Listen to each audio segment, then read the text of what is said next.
మిమ్మల్ని బలవంతంగా మాడుగుల నియోజకవర్గానికి పంపించారంట నిజమేనా? నేను మామూలుగా వెళ్ళని చెప్పానండి. చంద్రబాబు నాయుడు గారు ఆల్టర్నేటివ్గా మామూలు అంటే నేను ఇంట్లో ఉండిపోయిన తలుపులేసి ఎవరిని మాట్లాడలేదు. అందరితో చెప్పారు మాడుగులు బాగుంటుంది, గెలుస్తాడు, వెళ్ళమని చెప్పాను. నేను వెళ్ళండి మాడుగులు, నాకు పదవి కోసమే లేను, పార్టీ కోసం ఉన్నాను. మళ్ళీ నేను మాడుగులు వెళ్ళి మళ్ళీ అక్కడున్న ఆశావాదులు కష్టపడిన వాళ్ళు వాళ్ళ ఉసురు నాకు తగులుతుందని చెప్పి నేను వెళ్ళకూడదని డిసైడ్ అయిపోయి ఇంట్లో ఉన్నాను. మళ్ళీ ఆకస్మికంగా సీఎం రమేష్ బీజేపీ మన ఎంపీ క్యాండిడేట్ గారు, ఇప్పుడు ప్రెసిడెంట్ అయ్యారు మాధవ్ గారు, బీజేపీ ఇప్పుడు అధ్యక్షుడు మాధవ్ గారు, ఇప్పుడు బంధువైనటువంటి మంత్రి గారు అచ్చెన్నాయుడు గారు అప్పుడు రాష్ట్ర అధ్యక్షుడు, ఈ ముగ్గురు వచ్చి నువ్వు పోటీ చేయాలా, ఎక్కడో కాడ చేయాలి, తప్పదు, నీకు ఎందుకు మాడుగులు వెళ్ళు అని. అప్పుడు ఎందుకంటే నేను మాడుగులు వెళ్ళడం ఎందుకు భయపడ్డానంటే, ఒకటి నాకు దూరం, బాగా బ్యాక్వర్డ్ ఏరియా, రెండు అప్పటికి అక్కడ వైకాపా పటిష్టంగా ఉంది. 2014 ఇంత వేవ్లో కూడా మనం వెళ్ళలేదు, మాడుగుల 19లోకి వెళ్ళలేదు. అక్కడ డిప్యూటీ సీఎం అనే పదవి ఉంది అక్కడ. ఇలాంటి పరిస్థితుల్లో అక్కడ నేను వైకాపాకు అనుకూలంగా ఉన్న కాన్స్టిట్యున్సీకి ఎందుకు వెళ్ళాలి, ఎందుకు అవమానం పడాలని చెప్పి పూర్తిగా ఉండిపోదాం. అంటే కుట్ర అనుకున్నారా? అంటే ఇప్పుడు చాలా చోట్ల మీలాంటి సీనియర్ని గెలిచే స్థానాల్లో ఇస్తారు. అది దాదాపుగా మీరు అంటే ఒక దశాబ్ద కాలంగా ఓడిపోయిన స్థానం. ఆ స్థానంలో పంపించడం వెనకాల ఏదైనా కుట్ర ఉందనుకున్నారు? అప్పుడు కుట్ర ఏమి లేదండి దీంట్లో. ఇందులో మా పార్టీ చంద్రబాబు నాయుడు గారు కానీ లోకేష్ గారు కానీ ఆ ఆలోచనలు అలాంటి ఆలోచన నాకు లేదు. కాకపోతే ఇక్కడ నేను విమర్శించాను అనుకోవద్దు, కానీ ఇది పవన్ కళ్యాణ్ గారు చేసిన కార్యక్రమం. ఇది వారికి తెలిసే చేశారో తెలియకే చేశారో ఎందుకు చేశారో తెలియదు, కానీ పవన్ కళ్యాణ్ గారు స్వయంగా నన్ను హోటల్లో మెచ్చుకున్నారు. ఇది ఈ రోజా ఎపిసోడ్ అయిన తర్వాత ధైర్యంగా ఉండమన్నారు ఆయన నన్ను, పవన్ కళ్యాణ్ గారే అందరి సమక్షంలో. గంటా శ్రీనివాసరావు గారు, పల్లా శ్రీని గారు, వెలగపూడి రామకృష్ణబాబు గారు, తర్వాత అందరూ ఉన్నాం, గన్నబాబు, అందరూ ఉన్నాం. అందరూ సమక్షంలో ఆయన నన్ను మెచ్చుకొని అభినందించి కౌగులించుకున్నారు. మరి పవన్ కళ్యాణ్ గారికి మరి ఏ దృష్టిలో మరి చేశారో మరి వారే చెప్పాలి. ఇది కేవలం పవన్ కళ్యాణ్ గారు చేసింది తప్ప చంద్రబాబు నాయుడు గారు లోకేష్ గారు కానీ మా పార్టీ ఎవరు కూడా నాపై ఇప్పటికే అవ్వను అప్పటికే అవ్వను కుటుంబంగా చూసుకుంటారు నన్ను. వారు కుట్రేమి కాదు. ఆ నియోజకవర్గాన్ని జనసేన కోరుకోవడం వెనక ఏంటి సార్ అసలు ఉద్దేశం? ఇంకా అది మరి ఇప్పుడు ఓపెన్గా చెప్తే బాగోదు. ఇప్పుడు స్వామి చెప్పినట్టు ఎవరైనా మంచి పళ్ళు ఏరుకుంటారు కానీ చెడ్డ పళ్ళు ఎవరు ఏరుకుంటారండి? అంటే ఈ కాన్స్టిట్యున్సీ ఇప్పుడు పెందుర్తి అనేది ఒక రాష్ట్రంలో ఒక మంచి ప్రాముఖ్యత కాన్స్టిట్యున్సీ అండి. దట్టు మీరు 4 సార్లు నెగ్గారు కూడా. 4 సార్లు గెలిచాను. అదే కాన్స్టిట్యున్సీలో అన్ని కార్యక్రమాలు చేస్తున్నాను, ఉద్యమాలు చేస్తున్నాను, ధర్నాలు చేస్తున్నాను. ఆ కాన్స్టిట్యున్సీలో ఉన్న స్కామ్లను నేను పైకి తీసినాయి. అప్పుడు ఆ సమయంలో మరి మిమ్మల్ని అక్కడి నుంచి తప్పించడం వెనకాల జనసేన పాత్ర అంటే ఇక్కడ స్థానిక నాయకుల పాత్ర ఏముందండి సార్? లేదండి, ఇందులో స్పష్టంగా జనసేన స్థానిక నాయకులు కూడా నన్నే సమర్థించారండి. పెందుర్తిలో ఉన్న జనసేన వార్డు అధ్యక్షులు కూడా నన్నే సమర్థించారండి, నేనే కోరుకున్నాను. మరి పంచగల రమేష్ బాబుకి అంత ప్రాధాన్యత ఇచ్చి 4 సార్లు నెగ్గిన మిమ్మల్ని పక్కన పెట్టడం ఏ ఉద్దేశం అంటారు? అయితే ఆయన ఇప్పుడు ఎవరు స్వార్థం వారదు అనుకుంటాను అంతే. ఇక స్వార్థం అనుకోవాలి తప్ప ఆయన ప్రయత్నం ఆయన చేసుకున్నాడు, సక్సెస్ అయ్యాడు. నా ప్రయత్నాలను విఫలమయ్యాను అంతే. మొదటి నుంచి కూడా మీకు పంచగల రమేష్ బాబుకి మధ్య విభేదాలు అలా నడుస్తూనే ఉన్నాయి? లేవండి. యాక్చువల్గా పంచగల రమేష్ బాబు గారు 2009లో పోటీ చేసే వరకు రమేష్ బాబు గారు నాకు ఎవరో తెలియదు. ఎవరో మీటింగ్లో కలిసి చూశాను తప్ప సడన్గా సడన్గా వచ్చి నామినేషన్ చేశారు ఆయన. అతను అదృష్టవంతుడు, గెలిచాడు. అప్పుడు ముగ్గురు ట్రయాంగిల్లో అటు కాంగ్రెస్, ఇటు తెలుగుదేశం, అటు ప్రజారాజ్యంలో వారు గెలిచారు. గెలిచిన 5 ఏళ్ళు మాకు పెద్ద కాంట్రవర్సీ ఏం లేదండి. ఆయన 3 సంవత్సరాలు ప్రభుత్వం లేడు ఆయన, ఏముంటుంది పాపం ఆయనకి. తర్వాత ప్రభుత్వాలు వచ్చినప్పుడు కూడా మేమీ కాంట్రవర్సీ పడలేదు, చక్కగా కలిసి ఉన్నాం. 14 మళ్ళీ ఎలమంచి ఎమ్మెల్యే అయినప్పుడు కూడా కలిసే చేసుకున్నాం, ఒక కుటుంబంగా ఉన్నాం, ఫ్యామిలీగా ఉన్నాం. ఇప్పుడు 14లో కూడా ఆయనకి మాకు ఏ కాంట్రవర్సీ లేదు. రమేష్ గారు ప్రభుత్వం మారిపోయిన తర్వాత పార్టీ మారుతాడని తెలిసి నేను అమెరికా వెళ్ళిపోతున్న తరుణంలో చంద్రబాబు నాయుడు గారిని కలిసి ఫలానా వ్యక్తి పార్టీ మారిపోతున్నాడు సార్, మీరు పిలిచి మాట్లాడమని చెప్పేదాన్ని, నేను పార్టీలో ఉంచుదామని. నేను చనిపోయారు లాలం భాస్కర్ గారు, అంటే అతనికి నాకు ఏ రకమైన భేదాలు లేవు. కాకపోతే ఆయనకున్న పవన్ కళ్యాణ్ గారి కుటుంబంతో, చిరంజీవి గారి కుటుంబంతో ఉన్నటువంటి సాంగత్యం ఆయనకి బాగా ఉపయోగపడింది. ఓకే, అదే మీకు టికెట్ రాకుండా చేసింది అంతే. ఆయనకి పవన్ కళ్యాణ్ గారికి చిరంజీవి గారి కుటుంబంతో ఉన్నటువంటి అనుబంధం, ఆ అనుబంధం ఆయన పనిచేసిందండి. మాడుగులు ఎలా అవకాశం దక్కింది సార్? మీరు 20 రోజుల పాటు ఆరోగ్యం బాగోలేక హాస్పిటల్లో ఉన్నారు. ఆ సందర్భంలో మాడుగుల పంపించడం వెనకాల మాడుగుల టికెట్ ప్రకటించడం వెనకాల ఏం జరిగింది సార్? ఎపిసోడ్ ఏంటి? అదే మాడుగుల కారణం ఉందండి. ఎందుకంటే వాస్తవం అయితే మాడుగులు నా బంధువులు ఎక్కువ అండి, మొత్తం బంధుత్వం అంతా మాడుగులో ఉంది. 22,000 ఓట్లు దగ్గర బండారని సర్నేమ్తో మా వాళ్ళు ఉన్నారండి అక్కడ. కేవలం సర్నేము బండారని గ్రామాలు ఉన్నాయి. ఆ గ్రామాల్లో ఎవరు గెలిచినా బండారు గెలుస్తారు. అది ఒకటి. 2, నాకు మాడుగులతో సత్సంబంధాలు ఉన్నాయి, బంధుత్వాలు ఉన్నాయి. అనేక ఉద్యమాల్లో పాదయాత్రల్లో ధర్నాలు చేసిన అనుభవం ఉంది. దాని మీద సర్వేలో అంటే అంతకుముందు ఒకసారి చంద్రబాబు నాయుడు గారి సర్వేలో కూడా మాడుగులు అయితే బాగుంటుందని రావడం జరిగిందండి. ఆ దృక్పథంతో చంద్రబాబు నాయుడు గారు మాడుగులు అయితే గెలుస్తున్నాడు, అక్కడ ఉన్న పరిస్థితులు బాగోలేవండి. ఎందుకంటే నేను మాడుగులు వెళ్ళడానికి కూడా కారణం అక్కడ ముగ్గురు మా పార్టీ నాయకులే పోటీ పడుతున్నారు. అవును, ముగ్గురు వర్గాలు విడిపోవడంతో ఇక ముగ్గురు ఎవరైనా ఇంకా ఒక్కొక్కరు ఓడించుకుంటారు. ఇక సత్యనారాయణమూర్తి అయితే అందరూ కలిసి పనిచేస్తారు, సీనియర్ కదా, అందరితో బాగుంది. ముగ్గురు నాకు బాగా కలిసిన వాళ్ళే. ఎవరైతే పనిచేశారు సార్, మీకు కలిసి పనిచేశారు?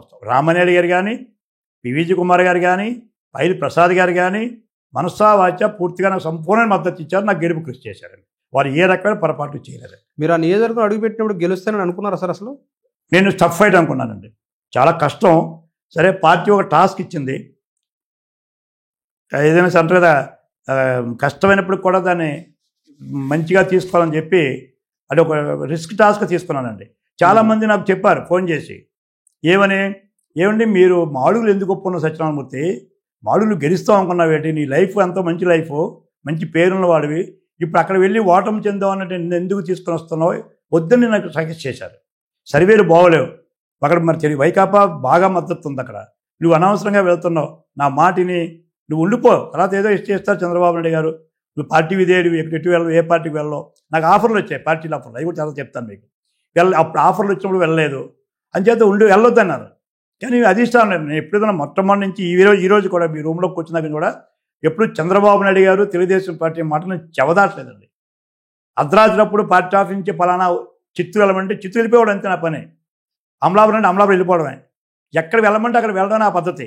అంచేత పార్టీ చెప్పింది, పార్టీ నిర్ణయాన్ని మనం శిరోధార్యం అని చెప్పి అప్పటికప్పుడు సడన్గా నేను మాడుగులోకి ఎంటర్ అయ్యి 21 రోజుల్లో 28 మెజార్టీతో నన్ను ఆ ప్రజలు గెలిపించడం జరిగిందండి. ఇప్పుడు మాడుగులో చాలా టఫ్ ఫైట్ మీరు దాదాపుగా ఊహించింది, ఎందుకంటే అటువైపున డిప్యూటీ సీఎం, మీరు ఒక మాజీ మంత్రిగా చేసినప్పటికి కూడా మీకు కొత్త నియోజకవర్గం. ప్రజలు ఎలా ఆదరించారంటే ఏం చెప్తారు సార్? అక్కడ ప్రజలు ఆదరించడం కారణం, సరే మహాకూటమి తాలూకా బలం ఉంది, నేను దాన్ని కాదన్నాను. మహాకూటమి బలమే ఈరోజు అందరినీ గెలిపించింది. చంద్రబాబు నాయుడు నాయకత్వం, మోడీ గారి తాలూకా ఆశీస్సులు, పవన్ కళ్యాణ్ తాలూకా సంపూర్ణ మద్దతుతో మేము ఉన్నదని తెలుసు. కానీ అక్కడ ఉన్నది ఏంటంటే చాలా వెనుకబడిన ప్రాంతం అండి. 75 ఏళ్ళుగా మీరు మాడుగులు 79 ఏళ్ళు వస్తుంది. మాడుగుల్లో ఒక్క ఎడ్యుకేషన్ ఇన్స్టిట్యూట్ లేదండి, ఐటీఐ లేదు, పాలిటెక్నికల్ లేదు, ఇంజనీరింగ్ కాలేజ్ లేదు, ఒక్క రెసిడెన్స్ స్కూల్ లేదండి. ఒక్క రెసిడెన్స్ స్కూల్ బీసీ కానీ ఎస్సీ కానీ ఎస్టీ కానీ ఒక్క రెసిడెన్స్ స్కూల్ లేదు, ఒక్క 40 ఫీట్ రోడ్ లేదండి, ఒక్క ఇండస్ట్రీ లేదండి. మరి డిప్యూటీ సీఎంగా ఈయన దాదాపుగా 2.5 ఏళ్ళు చేశారు. నియోజకవర్గంలో నేను అన్ని రోడ్లు వేసానని ఆయన చెప్పుకునేవారు. డిప్యూటీ సీఎంగా ఆయన బూడిముత్యాల నాయుడు గారు, మరి ఏమి జరగలేదంటారా? ఎక్కడైనా ఇప్పుడు ఉదాహరణకే వడ్డా నుంచి తాడిపత్రి రోడ్డు 22 కోట్లు శాంక్షన్ అయి ఉన్నదాన్ని కనీసం టెండర్ పిలిచి పని స్టార్ట్ చేయించుకోలేకపోయినాడు. మన గౌరవాల నుంచి కాశీపురం రోడ్డు అలాగే కాంట్రాక్టర్ చేత కొన్ని చిన్న కలవట్లు చేసి వదిలేశాడు. 4 ఏళ్ళ ముందు శాంక్షన్ అనేవి, ఇప్పుడు అన్నీ పూర్తి చేసేసాను, రేపు మాపు తారు వస్తుంది, కంప్లీట్ చేస్తున్నాం. రోడ్లు వేరే పోనీ రెసిడెన్స్ స్కూల్స్ అండి, కనీసం ఒక్క బీసీ ఎస్టీ రెసిడెన్స్ స్కూల్ లేని ఏకైక నియోజకవర్గం మాడుగుల. ఆ నియోజకవర్గం చూస్తే అంటే మామూలుగా గత గవర్నమెంట్లో మేము ఎడ్యుకేషన్కి అత్యంత ప్రాధాన్యత ఇచ్చాము, అదేవిధంగా హెల్త్కి అత్యంత ప్రాధాన్యత ఇచ్చాము అనేది ఆ గవర్నమెంట్ చెప్పుకునేది ప్రతిసారి కూడా. మరి ఒక ఎడ్యుకేషన్ ఇన్స్టిట్యూట్ కూడా తీసుకురాలేకపోయారంటారా డిప్యూటీ సీఎంగా అయినా? ఒక్కటి లేదండి, చెప్పండి ఇవాళ లేదు. అదే నేను లోకేష్ గారి పెద్దలు యువకులు గౌరవనీయులు లోకేష్ గారిని అడిగేది అదే, అయ్యా ఒక్క ఐటీఐని ఇవ్వండి, ఒక పాలిటెక్నిక్ కాలేజ్ ఇవ్వండి, లేకపోతే ఒక జూనియర్ కాలేజ్, చీడిగాల్లో బ్యాక్వర్డ్ ఏరియా జూనియర్ కాలేజ్ లేదు, ఎడ్యుకేషన్కి ఏమీ లేవు. మొన్న మా సీఎం రమేష్ చెప్పాను, నీకు ఢిల్లీలో బాగా ఇన్ఫ్లుయెన్స్ ఉంది ఎంపీగా, యూనివర్సిటీ వస్తున్నాయి గవర్నమెంట్ ఆఫ్ ఇండియాలో, ఒక్క యూనివర్సిటీ పట్టరండి. ఇక నేను పెందుతులో ఉన్నప్పుడు 3 యూనివర్సిటీ ఇచ్చానండి, 3 యూనివర్సిటీలు.